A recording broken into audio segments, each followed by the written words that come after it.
Welcome to my channel deep literature. दोस्तों, आज हम कवर करेंगे PB Shelley's biography and his work. तो दोस्तों, टाइम को वेस्ट किए बगैर शुरू करते हैं आज पीबी शैले की बायोग्राफी। जो इनका पूरा नाम है वो है पर्सी बैशे शैले। दोस्तों, इनका ये पूरा नाम है। Was born at Field Place Sussex in 1792। दोस्तों, 1792 को ये पैदा हुए थे फील्ड प्लेस के अंदर, इंग्लैंड के अंदर। दोस्तों, the son of well to do land owner. तो दोस्तों, इनके जो वालिद थे वो एक well to do land owner थे। दोस्तों, ये एक अच्छे घर से ताल्लुक़ रखते थे। दोस्तों, तो जो इनके वालिद हैं वो रईस थे। एट द एज ऑफ 10, दोस्तों, at the age of 10 he was sent to Syon House Academy near London. दोस्तों, लंदन के पास एक अकेडमी थी सोन हाउस, वहाँ पे इनको भेजा गया था इनकी जो अर्ली एजुकेशन है उसके लिए। दोस्तों, इसके बाद देयर ही वाज बुलीड। दोस्तों, वहाँ पे इनको बुलीड किया जाता था, यानी इनको सताया जाता था इनके जो क्लास फेलो थे, क्लासमेट थे, उनके द्वारा। But there too he required an interest in science. दोस्तों, वहाँ पे इनको बहुत ही ज़्यादा तंग किया जाता था। इनके जो क्लासमेट थे, इनके जो फेलो थे, वो लोग इसको बहुत ज़्यादा तंग करते थे। स्पेशली दोस्तों, जब ये बैठे होते थे या पढ़ रहे होते थे तो वो इनको बहुत ज़्यादा तंग करते थे। इसके अलावा वहाँ पे इनके ज़्यादा दोस्त नहीं बने थे तब। इसके बाद जो इनका इंटरेस्ट था वो साइंस के अंदर था, स्पेशली एस्ट्रोनॉमी। दोस्तों, एस्ट्रोनॉमी क्या होता है? ये जो स्पेस के ऊपर रिसर्च करते हैं, एस्ट्रोनॉमी, या स्टार्स के ऊपर जो रिसर्च होती है उसको एस्ट्रोनॉमी बोला जाता है। एंड केमिस्ट्री, और केमिस्ट्री के अंदर इनका ज़्यादा इंटरेस्ट डेवलप हो चुका था तब। दोस्तों, क्योंकि इनका कोई दोस्त नहीं था वहाँ पे। इसके बाद दोस्तों, इनकी लाइफ में चेंज आते हैं।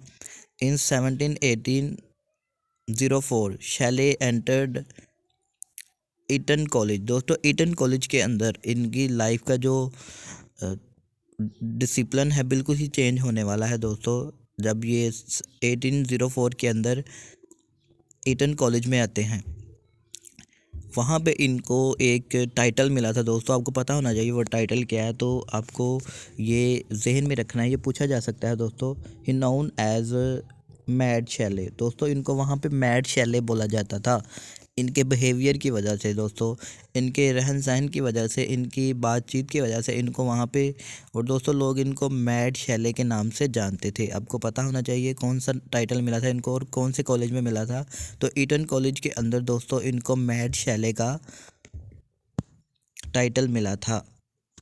इसके बाद आगे देखते हैं दोस्तों। In 1810 dad Shelley began his short career at Oxford University. इसके बाद ये 1810 के अंदर ऑक्सफोर्ड यूनिवर्सिटी में चले गए दोस्तों, अपनी स्टडी कंप्लीट करने के लिए। दोस्तों, इसके बाद देखिए जो इनका जो पहला वर्क है वो आता है। दोस्तों, जो इनका पहला वर्क था द नेसेसिटी, सॉरी, ये वर्क था इनका जिसकी वजह से इनको ना वहाँ से एक्सपेल कर दिया गया था इनके दोस्त के साथ। The necessity of atheism brought Shelley's and his friend Thomas Jefferson was expelled. दोस्तों, ये वर्क था नेसेसिटी ऑफ एथिज्म। दोस्तों, ये उस दौर के अंदर वहाँ पे फॉरबिडन वर्क था, क्योंकि ये एथिज्म की बात करता है। यानी कि एथिज्म क्या होता है दोस्तों? वो लोग जो गॉड पर यकीन नहीं करते।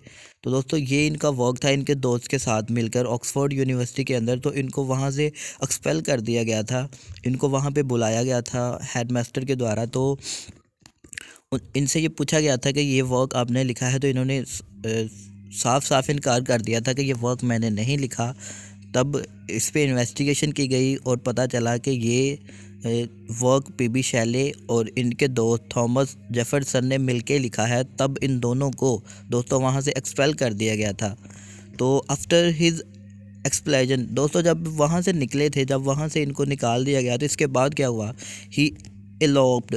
एलोप्ड का मतलब होता है दोस्तों भाग जाना, घर से भाग जाना, टू स्कॉटलैंड, स्कॉटलैंड के लिए, with Harriet Westbrook at the age of 16। दोस्तों, जब ये 16 साल के थे, देखिए दोस्तों, जब ये 16 ईयर के थे तो ये एक अपनी दोस्त के साथ, अपनी फ्रेंड के साथ, अपनी लवर के साथ भाग गए थे।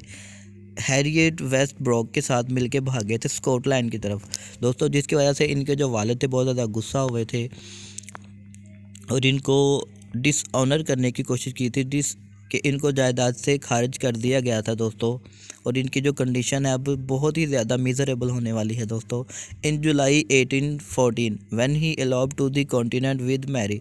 तो दोस्तों मैं आपको बताता चलूँ, और जब ये 16 साल के थे तो ये एक हैरियट के साथ भाग गए थे दोस्तों स्कॉटलैंड के पास।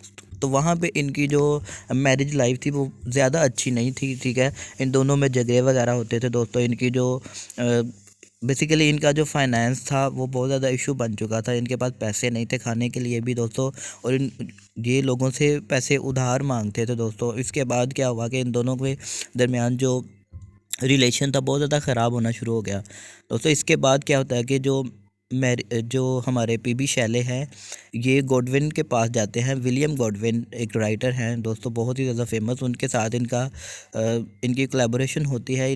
ये साथ मिलकर वर्क लिखते हैं। और इसके बाद जो इनकी बेटी थी विलियम गॉडविन की एक बेटी थी मैरी गॉडविन दोस्तों। ये क्या करते हैं कि जुलाई 1814 के अंदर ये मैरी गॉडविन के साथ मिलकर भाग जाते हैं एक कॉन्टिनेंट की तरफ दोस्तों।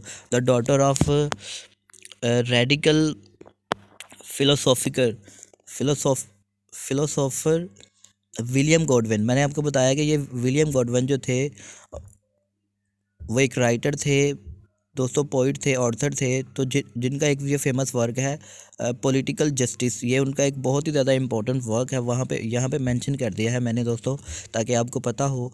तो इनकी जो बेटी थी मैरी गॉडविन, इनके साथ मिलके ये भागे थे। इवन कि ये शादीशुदा थे, और इनकी जो वाइफ थी उस टाइम प्रेग्नेंट थी।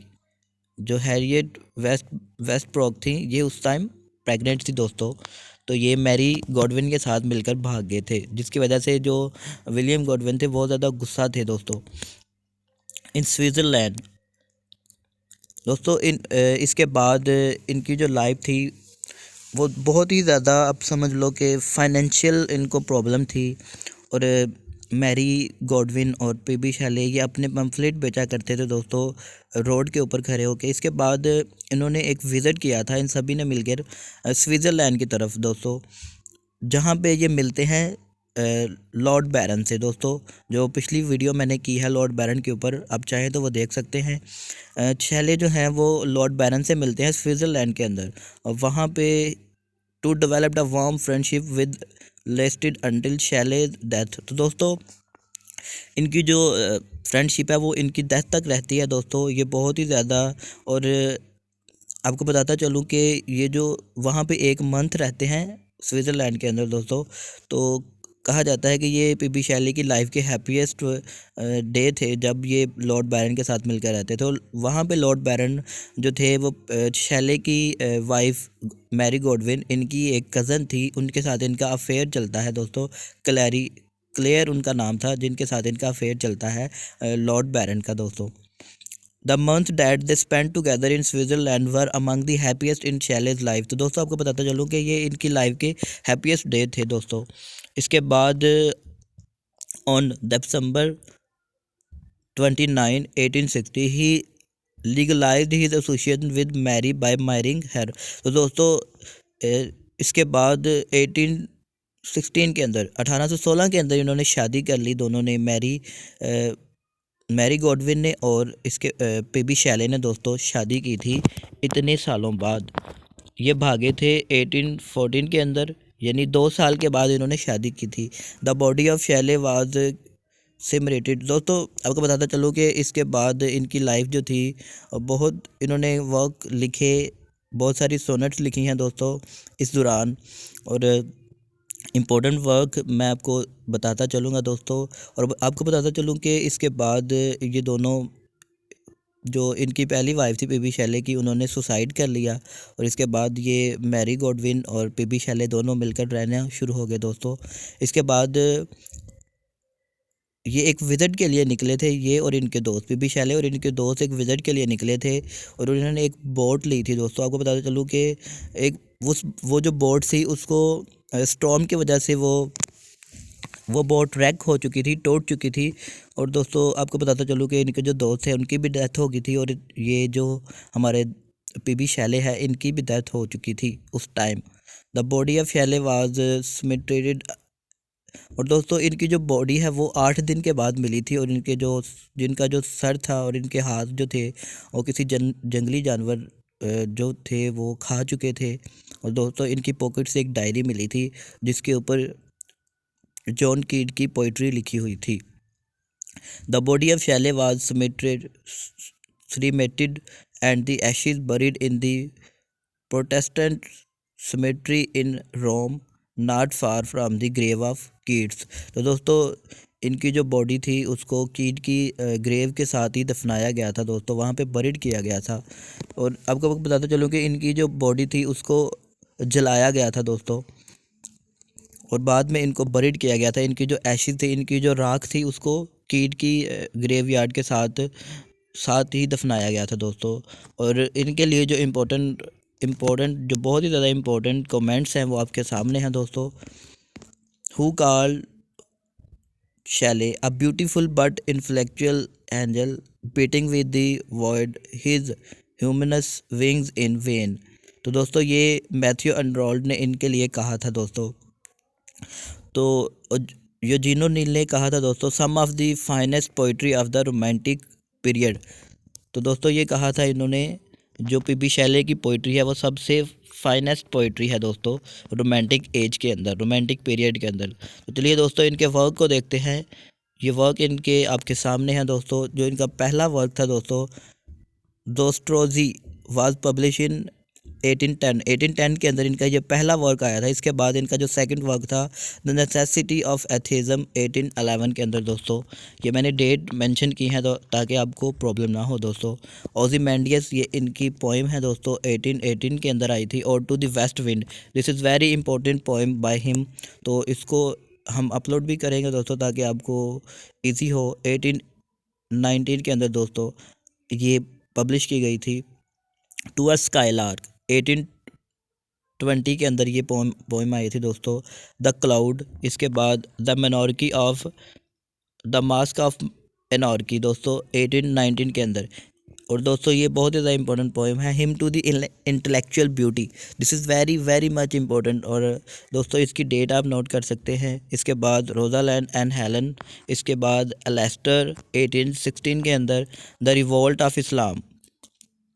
दोस्तों द रिवोल्ट ऑफ इस्लाम इनकी बहुत ही ज़्यादा इंपॉर्टेंट पोइम है इन 1817। जूलियन एंड मेडालो दोस्तों ये इनकी 1818 के अंदर आई थी पोइम। प्रोमिथियस अनबाउंड 1820 के अंदर। इन दोस्तों पीबी शैले ने जो प्लेटोज सेम्पोजियम थी इनकी पोइम, उसको ट्रांसलेट किया था दोस्तों इंग्लिश के अंदर। एपिसिकेडियन 1821 के अंदर आई थी। ये एक प्लेटोनिक लव था दोस्तों। प्लेटोनिक लव क्या होता है? प्योर लव दोस्तों। जो प्योर लव होता है without sexual desire and any other desire, तो इसको प्लेटोनिक लव बोला जाता है। इसके बाद एडोनीस दोस्तों, ये एडोनीस एक एलेजी पोइम थी जो इन्होंने जॉन कीट्स की डेथ पे लिखी थी। इसके बाद द सेंसी 1819 के अंदर अ वर्ड्स प्ले दोस्तों, ये इनका प्ले है और ये वर्ड्स फॉर्म में लिखा गया है। आपको पता होना चाहिए कौन सी फॉर्म है, तो दोस्तों ये वर्ड्स फॉर्म में लिखा गया था, पोइट्री की फॉर्म में। इसको पोइटिक वर्क भी बोला जाता है इनका। इसका जो प्रोज वर्क था, this is very much important, a philosophical view of reform 1819-20 दोस्तों। पॉलिटिकल पम्फलेट था ये इनका प्रोज वर्क है दोस्तों। तो चलिए दोस्तों आज के लिए इतना ही। वीडियो अच्छी लगे तो शेयर कीजिएगा, चैनल को सब्सक्राइब कीजिएगा ताकि मेरे लिए इंस्पिरेशन हो। Thank you very much.